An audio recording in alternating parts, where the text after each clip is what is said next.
Okay, welcome to our Training Tuesday. Today is February 6th, 2024, and welcome Steve Kent for the credit card scam. Steve, I'm always interested to hear what you have to say, so I'm just going to let you take it away, Steve. Thank you, Sam. I appreciate the opportunity. So we have all heard, I would hope at this point, of what credit cards are. Some people have them, some people don't. And the reason that this is so important to me is I watched my father back in the 60s when credit cards really started to take hold. And he was always a cash person. And when credit cards came in, he didn't know what to do. Should he take a credit card? Shouldn't he take a credit card? And his decision was made when one weekend my parents went away on just a quick trip upstate New York. And when they finished their vacation, they went to pay the bill. The person behind the desk said, "Your credit card, sir." And he said, "I don't have a credit card." And that caused all kinds of issues. This was back in the 60s. So he obviously got a credit card. But he was of the mindset that he was very careful in what he charged. And when he charged, he paid it off in full the next month. That was just his mentality. The other extreme to that is my sister, who has some credit cards and doesn't really know how to use them. Now, she learned, but for a long time, she would charge and maybe she'd make a payment, maybe she wouldn't. Not the greatest scenario. So, having seen both sides, I wanted to take what I learned from them, plus my own experiences, and educate everyone else on some of the things that credit card companies do that are not exactly the best. So this is what I call the credit card scam, and we'll explain that as we go through. So I asked the people in the group who are here, what do these things have in common that are in this list? Any Steve, thoughts? or if you're Yes. trying to share your slides, we're not seeing them. Oh, okay. So let's go back, share screen. Thank you for letting me know that. Let's go this way. All right. Thank you, Sam. All right. So oops, let's go back here. All right. Now, there we go. Let's try this again. Does anyone know what these things have in common that are on this list?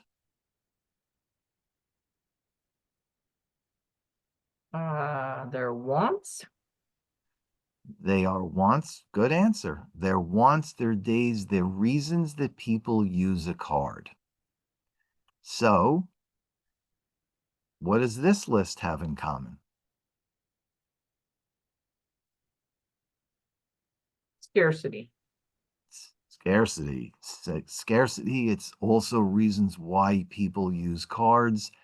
Some of them are right, some of them are not. There is no right or wrong answer, but it's the reasons that people use cards, and sometimes it is scarcity. So let's try one more time. What does the things on this list have in common?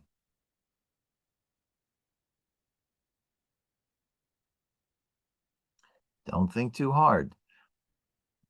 What these things have in common are a sample of interest rates on credit cards. And yes, 32.99 is a rate that I saw recently for someone that needed a lot of help paying off a balance, and you can understand why. So the key is be aware of the interest rates your credit card is charging you and only use those cards if you really, really need to use them because you're going to be paying way too much interest. All right, so let's get into this a little bit. There are some credit card pros and credit card cons about having a credit card. The great side is it builds your credit. And so much in this world revolves around your credit, whether you can buy something or not, whether you can buy, and the interest rate that you're being charged is a big consideration based on your credit scores from the credit bureaus. It's convenience of not having cash. You can get rewards for free car rentals, free planes, not free planes, but free plane rides, free hotel nights. You can pay for things over time. You can do all kinds of things like online shopping, but only if you have a credit card. But the downside of credit cards is a lot of people overspend and have debt because of it. There are fraud issues. There are fees that people don't understand they're being charged unless you read the fine print. And most people do not. But once you sign the contract and you use that card, you are responsible for any fees and anything they want to charge you, and you really have no choice. If you don't pay your cards, you could have a short-term credit hit, which goes back to trying to buy something and being charged a higher rate because you have a credit problem. So that's some of the challenges. Again, if you use the cards wisely, there are no issues and those cons really go away. But again, everybody's different. This is just an information session here. So what this represents is credit card balances for the last 25 years. And as the economy gets bad, people tend to charge more because cash is short. As the economy gets better, people have more cash. They don't necessarily charge or they pay the balances off. But what this shows is in the last quarter or the last 2 quarters of 2023, for the first time ever, balances on credit cards topped $1 trillion. And in the first quarter of 24, they will continue to trend upward. The problem becomes when jobs are scarce, when salaries are being cut, and people don't have the money to even buy basic food, shelter, clothing, they're charging. And if you don't have the money to charge, the interest gets higher and higher, and it becomes more and more difficult to pay those balances down, let alone pay them off. This is a trend that's going in the wrong direction, as you can see. So there is something out there that I'm going to call the credit card process. And what this means is credit card companies typically start the process by targeting 18-year-olds in high school or first-year college. And what they do is they will send you a credit card application in the mail that says, "Hey, Joe, congratulations. You've been approved for X dollar credit limit on our credit card." And Joe thinks that's great. So he doesn't understand how it works, but he takes the card. He goes out and he charges. Now he has a $500 credit limit because that's what they'll give you in most cases to start. And he charges. The next month, what does he get in the mail? A bill. And he goes, "Oh my God, I have to pay for what I just charged." And after he calms down, he realizes he can pay the minimum balance of $20. So he pays the 20 and he loves it because he charged 500, only paid 20. The next month, he gets the next bill and again he owes $20 and he's happy. The third month, what happens? He gets another credit card in the mail. "Congratulations, you have great credit. Here's your second card, another $500. And he proceeds to charge $500 because he realizes he only has to pay $20. Now he's got $1,000 worth of charges. He's only paying $40 a month and he's happy. This process continues over and over until he has thousands of dollars in outstanding balances and can't pay them because he's paying minimum credit card balance. And if he continues to do that, as we'll see in a few minutes, it could take him quite a while to pay that off because he's paying so much in interest. That's the credit card process. Now, while they do target younger, they also go after senior citizens who may not be aware, and because they're on fixed incomes, they look at it as a way to live a little bit better, pay those bills, but they don't think about having to pay it off. And they get caught in that same trap. So that's what happens in what I call the credit card process. So the question and the example that I gave is, got a $500 credit card balance and I can pay the minimum payment. But do I pay the minimum or not? Now, the option here is not to pay zero. The option is, do I pay the minimum or more than the minimum? That's the option. So let's take a look at a couple of examples of what could happen to somebody. Here's a person who has a $6,125 balance at a 16.2% interest rate. His minimum payment is $100 a month, and if he pays that $100 a month, it will take him 131 months or 11 years to pay that off.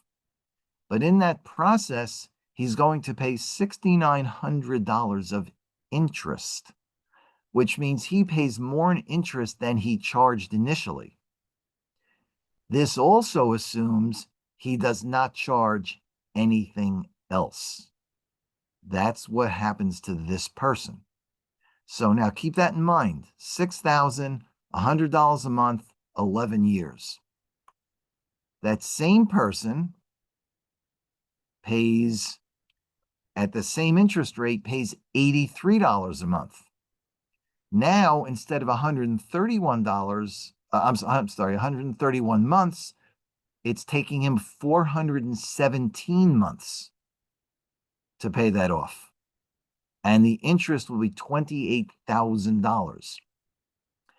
That little bit, that $17 a month, is causing this person a significant amount of extra interest and a lot of anxiety. Not where you want to be, I would think. Next example says that same balance, but at a 29.99% interest rate. Now they pay $154, but because they're paying more, even with a higher rate, it's only taking them 208 months. Only 208 months, which is what? I don't know, 16, 17 years and $25,000 of interest. So again, two things that are coming into play here. One is the interest rate, and one is how much you pay every month. The last example, whoops, I'm sorry, that was the last example. My mistake. I guess I missed one in between. But as you can see, and my point of this is, pay things off as quickly as you can. Like my father, he was so intent on, I'm not paying interest to that credit card company. If I charge today, I'm going to pay it off as soon as the bill comes in. And that mindset I adopted. I have several credit cards, and every time I charge, I pay that off in full when the bill comes in. What that does is it keeps me from paying any interest. It also keeps my credit score high because it shows the companies that I can manage my debt. And to me, that's more important because I have other things that I can use for my money instead of paying interest to credit card companies. So if we accumulate all these balances, how do we pay them off? Because if I was paying something off in 11 years or 15 years or 30 years, I don't want to do that. I want to pay them off now. So what are my options to pay them off? One option says I can pay my credit cards off based on the minimum monthly due, which is all they're asking me for. There's a potential long payoff period. I'm going to be paying a lot of interest, as I showed. And the question is, will you even pay off the balance? Because depending on the balance and the interest rate and how much you pay, you may never pay that balance off. And that's a problem. The only way around this is to minimize or eliminate using your credit card so that you don't put any additional charges on, don't incur any additional interest charges, and then you can pay it off a little bit faster, paying less interest and raising your credit score. This is one option, but again, it's a very lengthy process. The other option, or the next option, is you can work with a credit card company and negotiate your debt.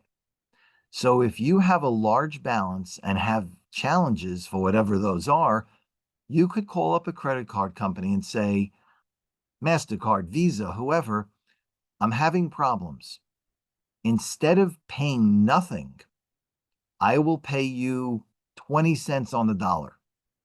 If they agree, they will wipe out your debt once you pay the 20 cents on the dollar. However, that will significantly impact your credit score and impact your future purchases and interest rates.